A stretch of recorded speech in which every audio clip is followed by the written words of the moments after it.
So I think the first thing that I like to explain to families when you're getting ready for college is to help your student develop a point of view. I know I've talked to a lot of you about this, in your work with college solutions, but being well-rounded is no longer cool. I think a lot of parents bring their students to me and say, my parents taught me to be well-rounded, and I did community service and I did a sport, and I was the president of blankety blank club and everything is great. And I say, yep, but that's not cool anymore. So you can't do that for your kids. We really encourage students to develop a point of view because that is what colleges want, right? I worked at the University of Virginia in admissions for about 5 years, and in hearing the conversations that go on at committee, which is kind of what happens when everybody sits around a table and fights for the students they want to admit. Most of the students that win are the students with points of view. And these are students that have some sort of interest and they have pursued it on a variety of fronts. So let me give you a few examples. This might be a student who just really loves to build stuff. I have a lot of young men who come to me and say, I like Legos. And I'm like, cool, I like Legos. Like, that's awesome. But then their parents are like, well, all he does is Legos. Like, what else can we do? So usually then I will help a student find maybe like Habitat for Humanity, or maybe they can go on a service trip and work on building homes for folks in need. You can work with like the whole I like to build stuff point of view and carry it out through a lot of different opportunities.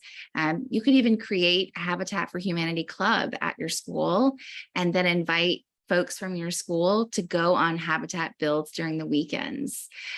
So that would be a point of view. So someone who likes to build.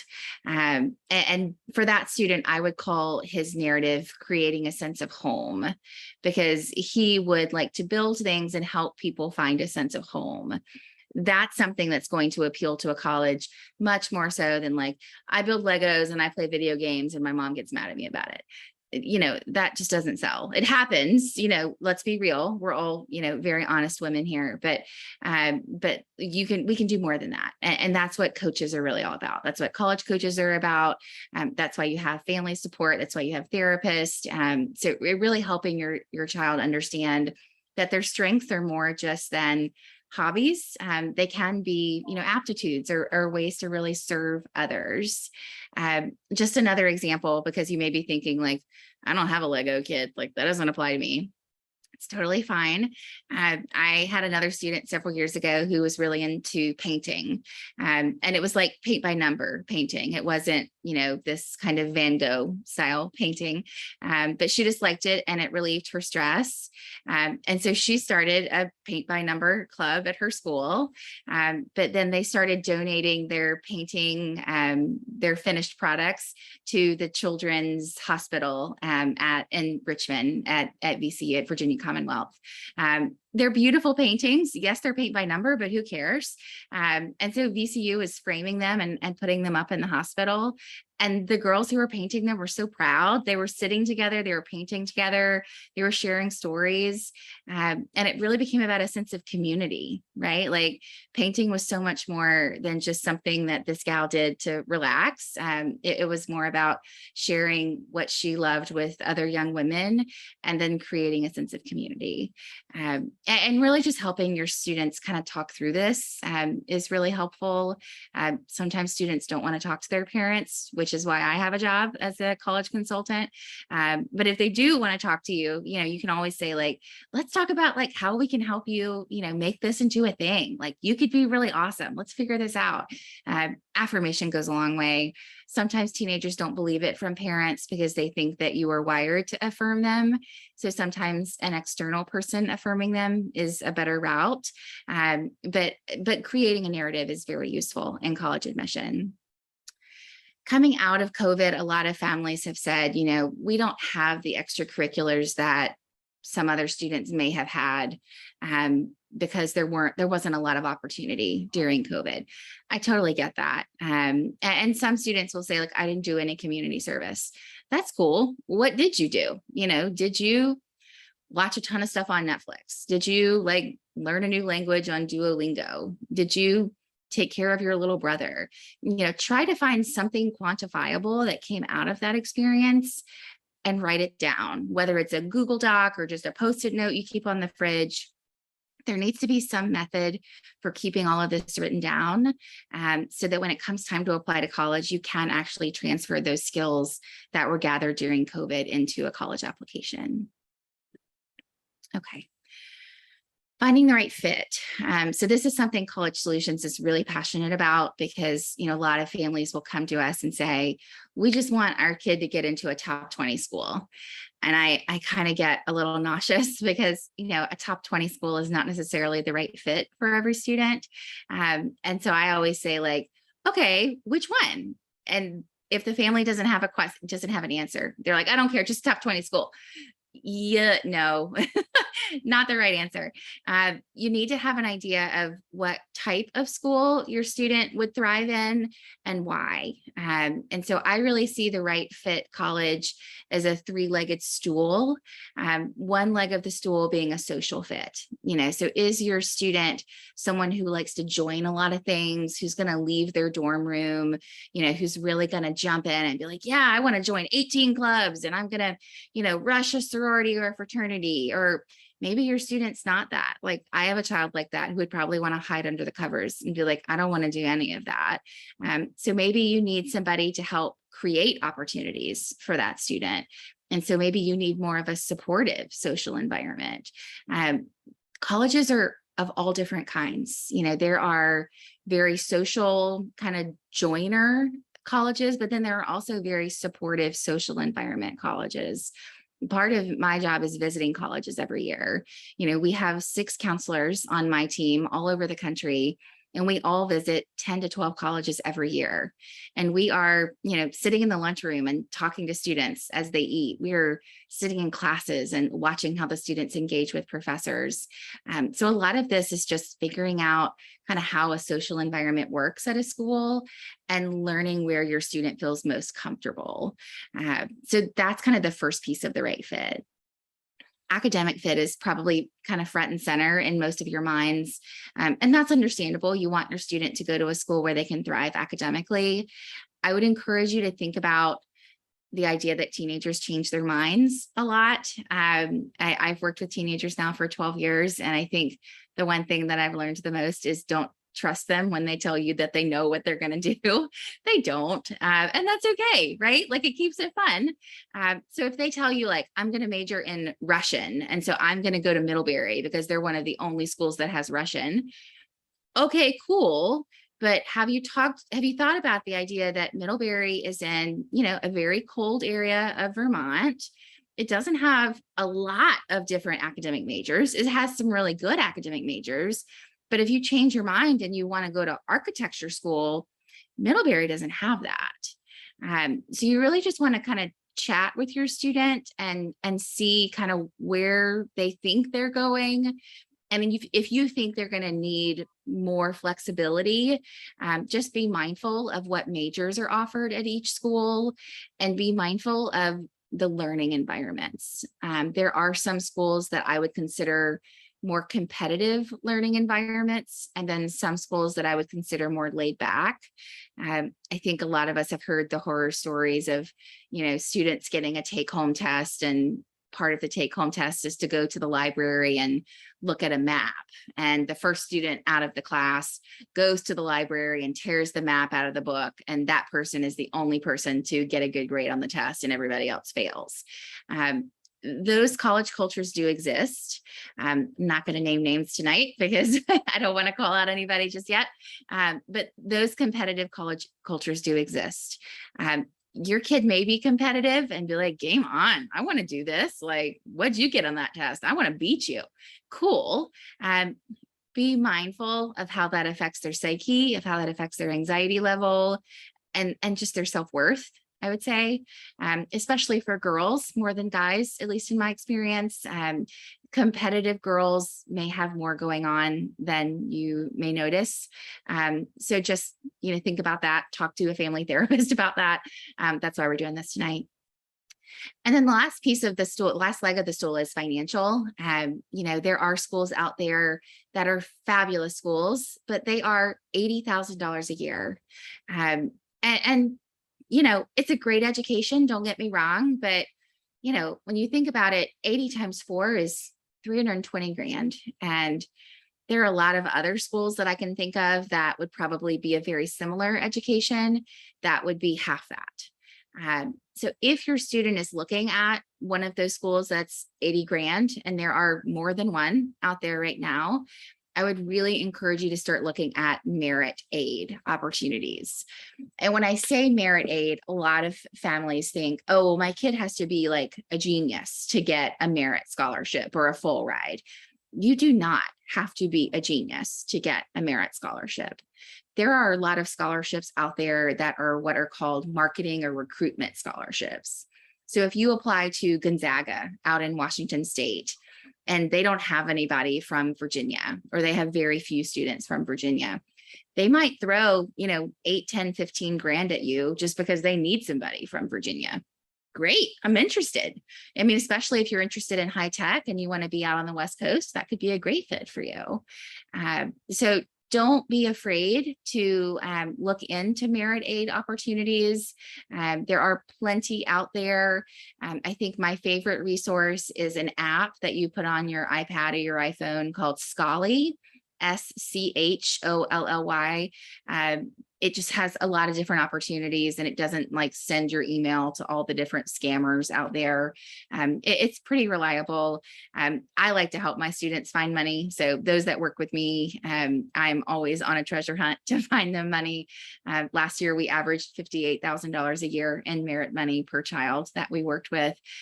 So I am not interested in wasting my family's monies just because there's too much to think about when you have a kid in college, or more than one kid in college. I have 5 kids, so it's going to be a long time for me. but know that merit aid is a thing, and you should consider it not just for academic excellence, but for community service, regional, all sorts of different kinds of things. I do tell students to go visit colleges because, Georgetown may look great on paper, but when you go and you hate Foggy Bottom, you don't necessarily want to go there anymore, because you have to get off at Foggy Bottom and then walk to Georgetown, and it's not super accessible by metro. And you may not like that, or, you may go on the tour and be like, ooh, these people are not my people. Or same thing, you may go out to the West Coast and think this flight is way too long and I can't imagine going this far. I start encouraging students to do college visits in 10th grade, and do at least 2 to 5 college visits in 10th grade, and then maybe 3 to 10 college visits in 11th grade. You have to see a lot, and most students apply to 8 to 12 colleges. So you got to see stuff. Tie them into a family vacation. If you're going to Charleston for the summer, stop by and see College Charleston, stop by and see Clemson. You don't have to like it, but knowing what you don't like is just as valuable as what you do like. Oh, testing. This always stresses my families out, and I'm with you. I was never a tester, and we don't do test prep at College Solutions because I always say, you would never want me to prep your child for a standardized test. I'm not an expert on that. Testing is going to go digital in the next year. So if you have an underclassman and you think okay, testing's coming up for us, that is something you're going to want to research. So students are going to have kind of at home or in-person access, but on iPads or laptops to do SATs or ACTs. It is going to be, the SAT will be digital, the ACT will not.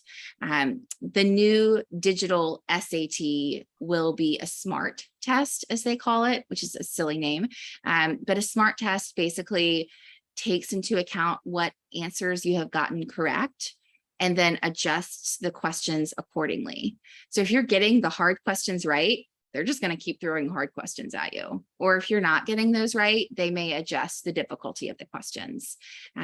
It's interesting, read about it. There are a lot of really good sources. My favorite resource for testing information is Compass Prep. So if you're looking for somebody who knows a lot about test preparation, Compass, they're out on the West Coast. They know everything there is to know about test preparation. I highly recommend them.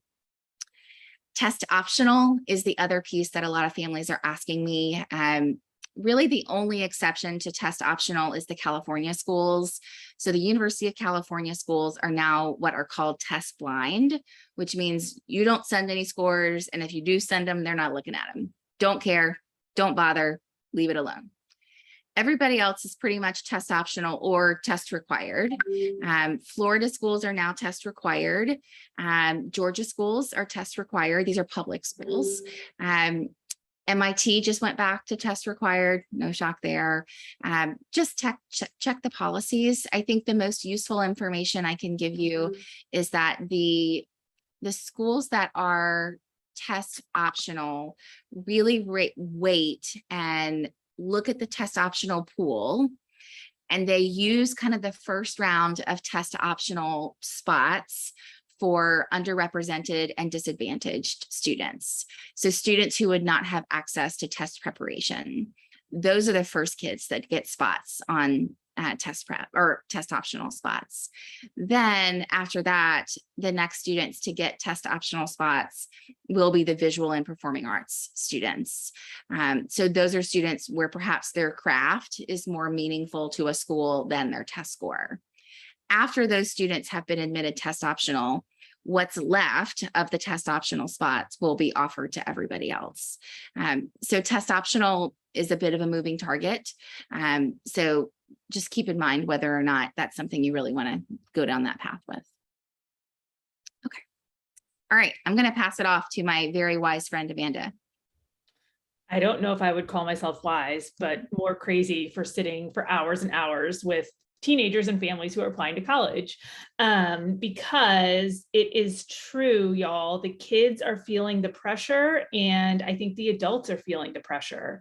And we know this by simply there's been a huge increase in anxiety and depression among teenagers and even kids throughout the pandemic. But the research really says that this increase was coming. And by the way, it's not all related to applying to college, but there was an increase in mental health concerns coming anyway. And then the pandemic just sort of sped it up. So while we were on a trajectory, the pandemic kind of took this line and went, wah! And so there has been a huge increase in anxiety and depression for teenagers across the board. So if you are experiencing that in your home, you are absolutely not alone. I would say in my practice, I'm seeing a lot of kids that are generally healthy or generally doing really, really well in school, and also have a lot of anxiety that goes along with that, or a lot of feelings of sadness, or a lot of ADHD as well, because that can go hand in hand with anxiety. But there is a lot of pressure that goes along with being a high achieving student. And so I talk with a lot of kids, and I talk with a lot of families about how do we get through this period that automatically is going to have more pressure attached to it, and how can we do that in a way that's going to feel as best as it can for the student, as best as it can for the family, and hopefully make a time that's difficult. Remember that it's also exciting because your kid is going to launch. I know for many of you that just like induces fear, and it is a sad thing to think about. And it's also so exciting. So I'm just going to talk about some specific strategies I have for you all to help yourself through the next 4 or 3 or 2 years as you all are getting through this. And Margaret, you're going to have to click for me, sadly. Is that okay? Amazing.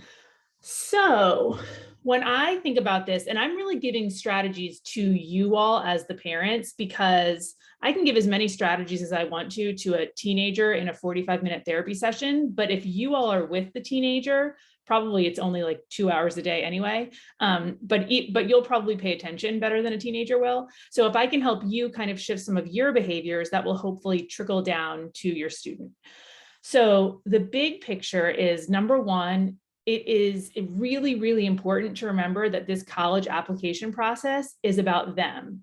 I know that there is a ton of pressure on you all as the adults in the room to help your kid feel successful in this process. And the stakes feel very, very high. And to be honest with you, they are really high. There's a lot of data around what college you choose can have different outcomes in life.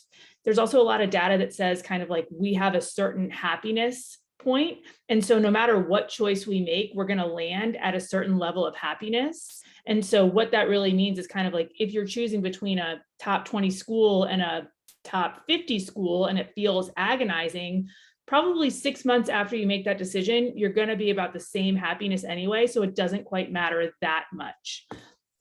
So it's really important to remember that this is about them. They are the ones completing the applications. Margaret and I were talking, and she said, interestingly, that there's a lot of parents that will say like, well, we are applying to this list of 7 schools and we are taking the SATs on Saturday. And actually the answer is that the kids are doing that stuff. I know you all as adults are putting a lot of energy and a lot of your own heart into this, but it's really important to remember that this is about your kids and really important to give them some ownership about it. Adolescents in general, their job is to separate from you, to individuate from you. So the more you we them, or the more pressure you put on them, I promise you, the more they're going to kind of rebel. So in many ways, you're going to get a lot farther by just playing it cool. The second strategy I have is to avoid the conversation about once you get into college, all of this stuff will go away. Or why don't we take this narrative and let's have you do Habitat for Humanity because it'll look really good on your college application.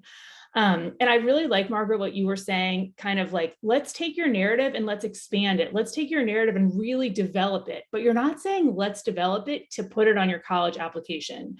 Because what happens is you have these teenagers that are feeling a lot of stress and pressure, just kind of making it through high school because high school is hard. And they, in their minds, will think, well, once I get to college, this will all be better. Or they'll think, I'm going to do this Habitat for Humanity. And then once I get to college, I won't have to do this anymore. And so what happens is then when they get to college, they actually don't have a sense of who they are. They don't know what they actually like because everything they've done in high school has been to reach this end. And so they don't actually know how to live in the moment. And so then if they have something difficult that happens to them in college, because they don't really know how to manage it because they don't know what's coming after that. No one's really saying to kids, like, just wait till you get in the real world, wait until you're 23, all these problems will go away, because we actually know that that's not the answer. So really avoid the kind of thinking that once you get into college, all of this will go away. Also, one of the things I really talk to kids about, is kids and families, to be honest with you, is there is a lot of pressure to get into a certain type of school, right? Like kids want to say, like you just said, Margaret, a top 20 school or a top 50 school or a great school for the performing arts. And kids and families put a ton of pressure on themselves to reach those goals. So say, you have to get a 4.4 or something to get into some really good college. And you spend all of high school, I'm not going to name names because I actually don't know as much as Margaret does about these, and I will get it totally wrong. And so I'm just going to, make them up as we go. So say you have to get a 4.4. So you might have a kid that is going to work their tail off trying to get a 4.4. They're going to stay up until, this happens frequently, until 1 a.m. doing their work, and then they will wake up at 6 a.m. and do it again. And they will work because they feel like they have to get a 4.4 in order to get into college. But what I tell kids is, once you get into this right college, you are essentially going to be surrounded with people who are going to sleep at 1 a.m., waking up at 6 a.m. and working that hard just to get a 4.4. So if they're not happy doing it in high school, why do they think they will be happy living that way when they're in college, right? We want to help kids develop healthy coping strategies, healthy balance, healthy ability to feel joy and sadness and anger and worry, and manage all of those feelings as high schoolers. So if we're not teaching kids how to do it when they're in high school, there's absolutely no reason they're going to be able to do it once they get to college. So it's really about helping your kids feel happy and healthy while they're in high school, not just thinking, oh, they're going to feel happy if they get into this right place. If they're not happy in high school doing it, the chances of them being happy in college doing it are relatively slim. Okay.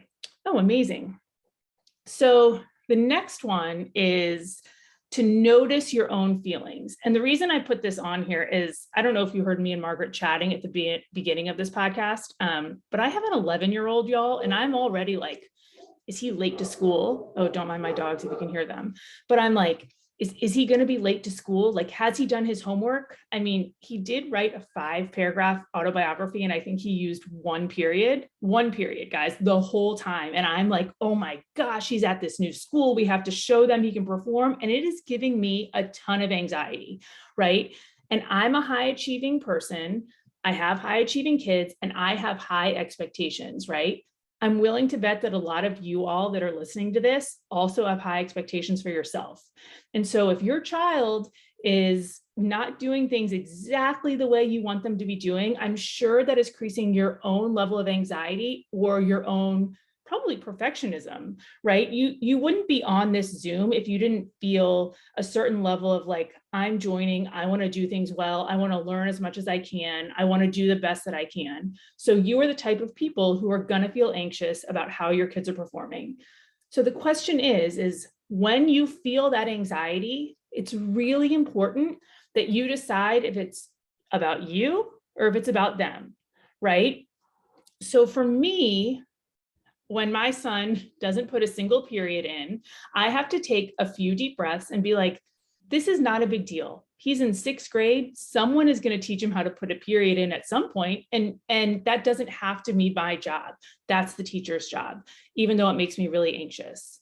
You have to decide is, if this essay isn't quite up, if this essay isn't done a week before it's supposed to be done, is that really a reason to be anxious, or is that just your own kind of high achieving spin on how things should be going? So you really have to take notice of your own feelings and decide, are they valid, and decide how much of them do you want your child to see, okay? The other piece of that is you really have to be mindful about who you are talking to. So again, I'm sure you are all friends with a lot of people who might be on this Zoom call, or maybe they gave you Margaret's name, or your friends are friends with other people. And all of you are talking, what college are you going to? How's that college app going? How'd they do on the SATs? What are you doing about this? And it is really, really easy for parents to start getting into each other's heads. And that's not a bad thing, y'all. Like, there is a lot of strength in groupthink, and there's it really evolutionarily, it makes a ton of sense to feed off the energy of other people. The problem is that when you're talking about college stuff, you're creating, and someone else is making you anxious. If you bring that anxiety from a friend to your kid, someone else's anxiety is impacting your relationship with your child, right? So you have to be thoughtful about the energy that other people that you're talking to are bringing into the picture.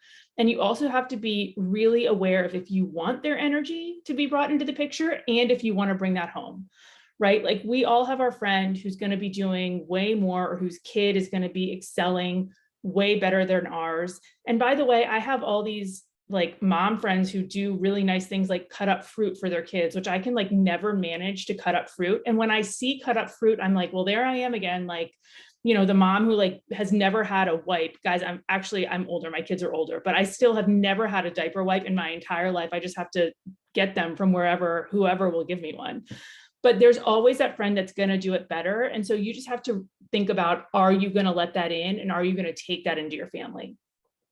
And then the last piece of this is like, all of these feelings that you're having about this are really, really normal.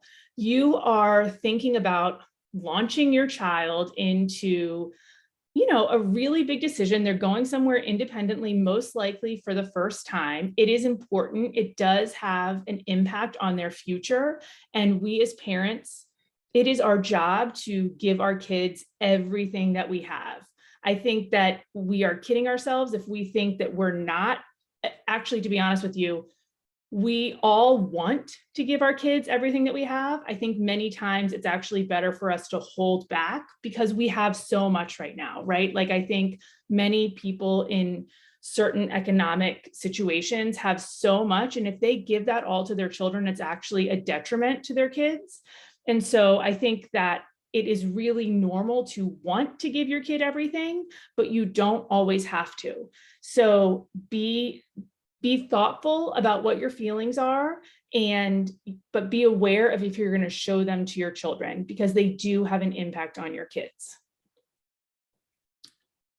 Okay, so here's some strategies that are a little more specific to think about how are you going to talk to your kids and get them through the next 4 years of your life.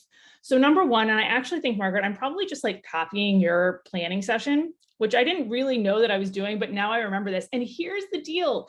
It is really nice to have someone else do this with your kid. We all know, like I just said, I have a teacher who's going to teach my son to use a period appropriately and capitalize appropriately, right? We all have other people that can kind of get out of that normal messy dynamic that we have between kids, between our teenagers. And so if you need to use someone else to set this up, I think that's a great strategy. But if you don't, and you want to try it on your own, which is also a really good strategy, you would probably start with a quarterly planning session, starting with just kind of like, maybe beginning of freshman year, just like sitting down, hey, you're in high school now. At some point, we're going to have to start talking about college. So what I want to do with you is really, let's just set something up quarterly where we're going to talk about it. We can talk about it a little bit every now and then, but mostly we're going to set up a quarterly planning session. And we're really going to hammer home during those quarterly planning sessions, the big picture. So when you're a freshman, you do it pretty low level, kind of, this is what it's going to look like. When you get older, that quarterly planning session is going to be more like, here's when this essay needs to get done. What can I do to help you? Here's the spreadsheet. Where do we want to visit? Bigger picture kind of action items, but really developing a conversation between you and your child around the plans. And then in between those bigger quarterly sessions, you're going to have weekly chats with your kid.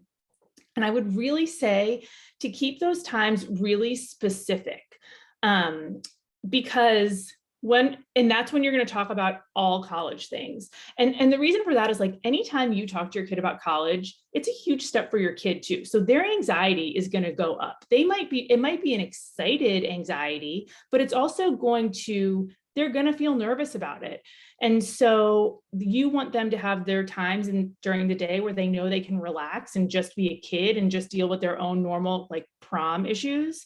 And then other times where they're actually they know their anxiety is going to get up and they're going to talk about college.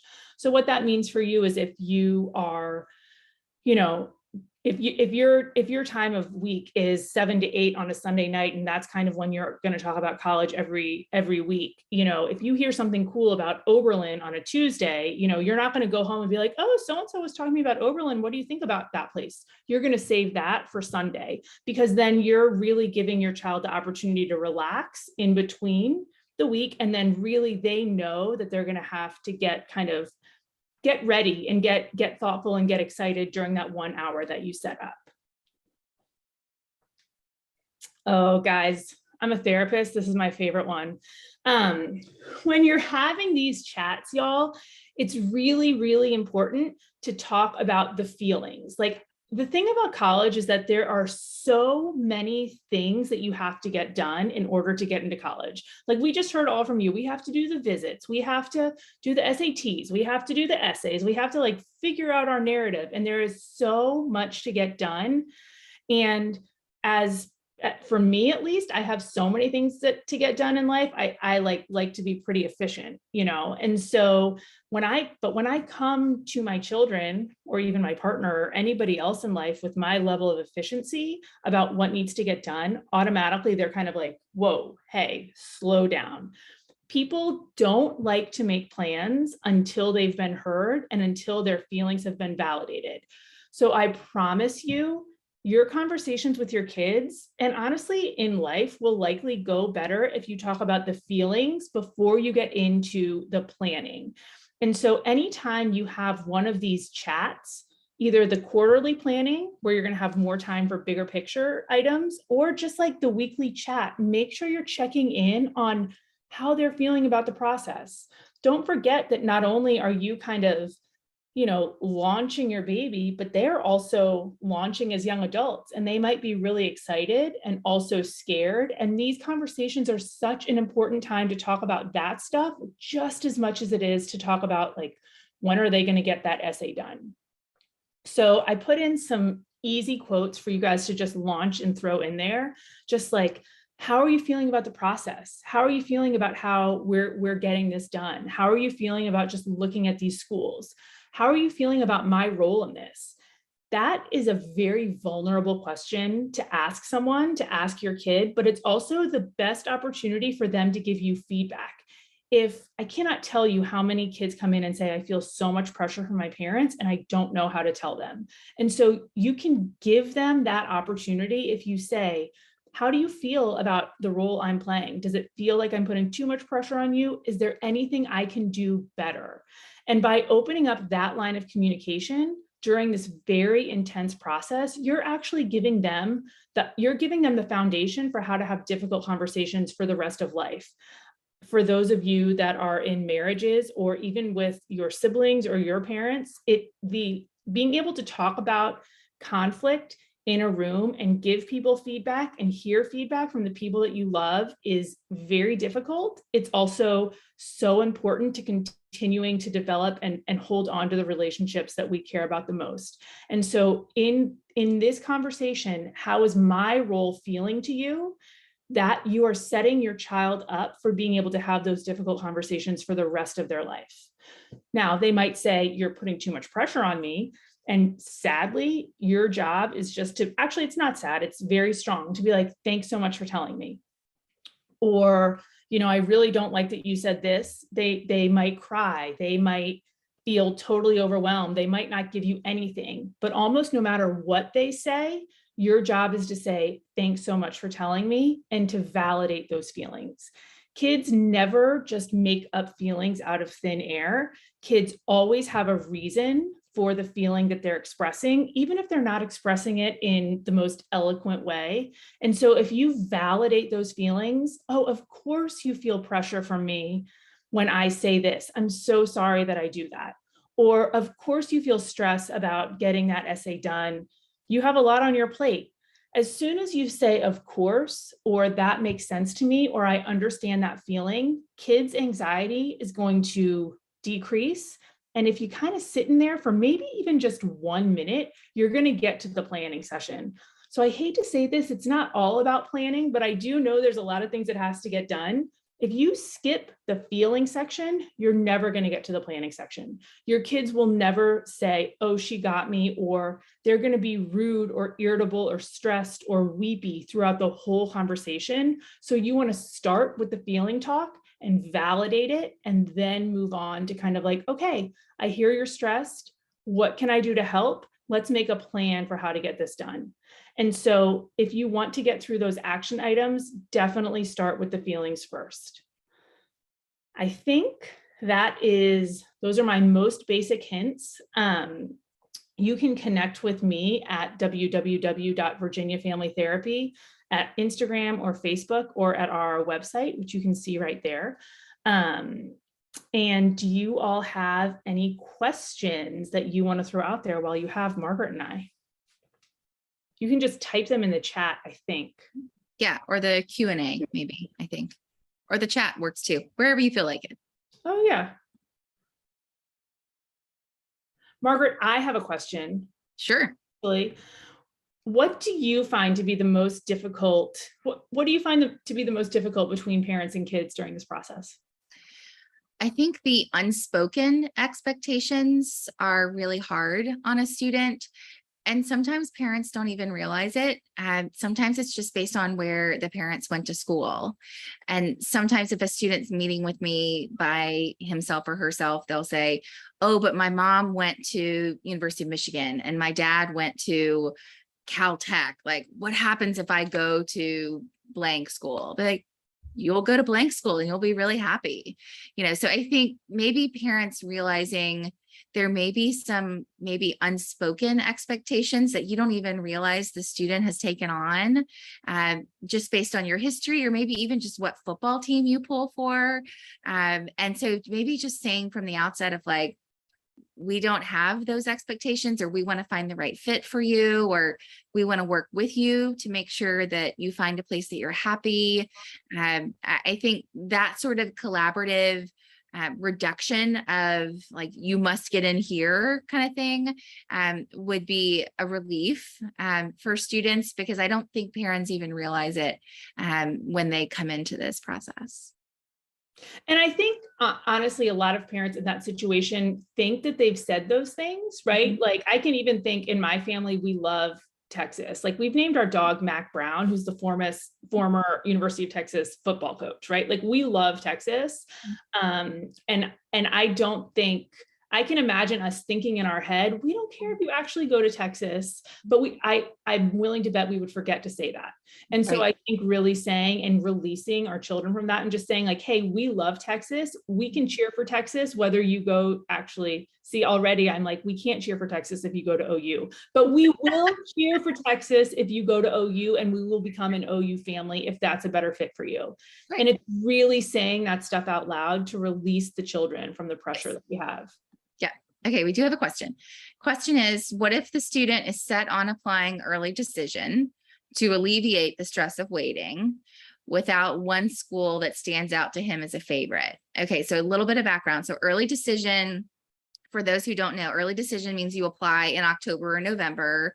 You find out usually December, and if you are admitted, you have to go to that school. There's a contract, and the guidance counselor at the school signs it, the parent signs it, the student signs it.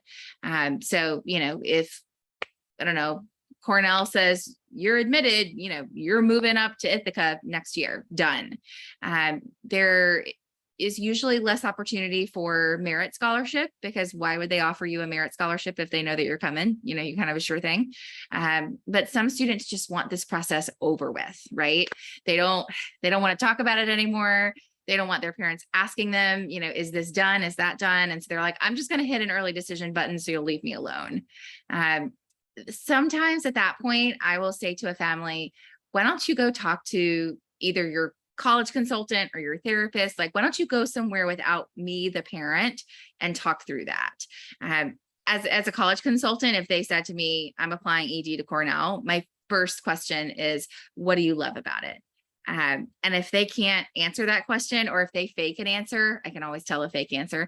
I'll be like, okay. And what's the first thing you want to do when you get there? And same thing, if they can't answer it, I will immediately start saying like, I wonder if this is really going to make you feel as relieved as you think it's going to make you feel. And it's just an I wonder statement. I use that a lot with my students, of not a judgment of like, this is not going to make you feel relieved. I just go with the, I wonder if this is going to make you feel as relieved as you think that it will. Sometimes that generates a conversation, because they get an opportunity to maybe share in that curiosity with me. Sometimes they shut me down of like, no, I feel fine, I'm applying ED. Like, well, you have to remember that if you apply ED and you get in and then you decide you don't want to go, this is what's going to happen if you break that contract, and talk about consequences. Your school gets blackballed next year, and your guidance counselor gets in a lot of trouble, and your parents have to pay thousands of dollars. And, not to fearmonger, but remind them kind of the consequences of this decision. But I do use the I wonder statement quite often. Oh, more questions. Okay, so the next question is, I have a very laid back child. How do I encourage my child to pay more interest and put in some effort to the process? Amanda, you might know more about that. I actually love this question because I like that you said laid back, right? Like, there's a million other words you could have said, but laid back sounds about right. That is a really good question. I think starting with a vision is one of the easiest ways. If it's truly laid back, just like I don't feel totally invested or totally motivated to really work on this stuff. And so I think developing a vision can also can frequently give folks motivation. I always say, when I was like a senior in high school, I got really bored, and I used to go to Georgetown with my friends, and we would pretend like we were Georgetown students. We would literally on like a Thursday night put backpacks on and just go to Georgetown and walk around. But it was mostly our motivation to just keep on plugging on. The idea of being that free gave us the motivation to get it done. And so I think developing a vision, I think that's a time where visiting can help increase the motivation to get stuff done, and really playing that out. And then I think sometimes kids really need some hard deadlines. So if you say like, hey, we need to have 4 visits done by the end of junior year, like, what can we do to get you there? What can we do to choose what they are? If you can't choose some, I might choose some for us. But I think having some pretty clear deadlines and creating a vision together, if you can. Yeah. And even just identifying, like, I always ask my students, like, what do you envision college looking like? Like, do you envision going to football games? Do you envision like meeting friends in the library for coffee? Like, do you envision like joining the Quidditch club? Like, what do you think is going to happen at college? Because, they watch TikTok and like things that I don't even know what it means. So, like, ask them what they see when they venture that far in their brain. Just because, it may look totally different than what your vision is for them in college. And I think it's also, it depends on the year. Like if you have an unmotivated or laid back freshman, I think that's pretty developmentally appropriate, right? Yeah. Like they just transitioned to high school. How are we going to then ask them to, go be independent adults? And so I think figuring out where are they developmentally is going to give you some more information about how much pressure or how much motivation you're going to have to start applying on your own. And I do think willingness to be wrong is really helpful in this process. I do that a lot with my students if they don't want to go on a college visit. I have a really laid back student and they're like, I don't want to visit college. Okay, well, just, let's pick one together. And if you hate it, you can tell me I was wrong and I'll be happy with that. You can tell me 3 things that you hated, and then we will find another school that doesn't have those 3 things. But I think kind of being open to the idea that your student gets to tell you, like, I didn't like it and here's why. Okay, cool. Let's see something else. But I think kind of forcing it on them and being like, you have to see Clemson because I think Clemson is right for you for A, B, and C is going to make them feel a little stifled. But presenting it as, I think you might like Clemson, but if you hate it, I want you to tell me why, and I'm going to own it and be wrong, and then we'll find something else. And I think, Margaret, the thing you and I both are coming back to is one of the things I talked about at the beginning, which is it's a teenager's job to individuate from their parent, right? It is a teenager's job to become an individual and to say, I am not a part of, I am not Amanda Sovik-Johnston's child. I am Cole Johnston, an individual. And so the harder I put my own thoughts and ideals on my son, the harder they're going to push back. And so being really curious about what their thoughts and feelings are. And I always say, just putting your arm around them, right? Instead of saying, we have to do this, we have to do this, just saying, tell me about your thoughts about this. Mm-hmm. And really, this is a good line. Someone says we have 1 mouth and 2 ears as parents, right? So we have 2 ears. We should be listening twice as much when we're talking, especially about such a emotionally hot topic with a teenager. Mm-hmm. Okay, next question. My student has a severe recency bias. Yep, I've seen that one. Whichever school he has last visited, and he's visited a lot, like 15. Oh, I feel you. It's his top choice. How can we help him think through school choices more objectively? Yep. This is tough because as soon as they see it, it's like shiny and sparkly, and they have like the cool rock climbing wall, and the buses are cleaner, like whatever it is, they fall in love with it. I usually say, give it a week, and then let's have. I have a pro-con chart. Like, I am old fashioned. So what's the last college you loved? Let's say we saw Miami of Ohio this week and you thought it was sparkly and awesome. Okay, cool.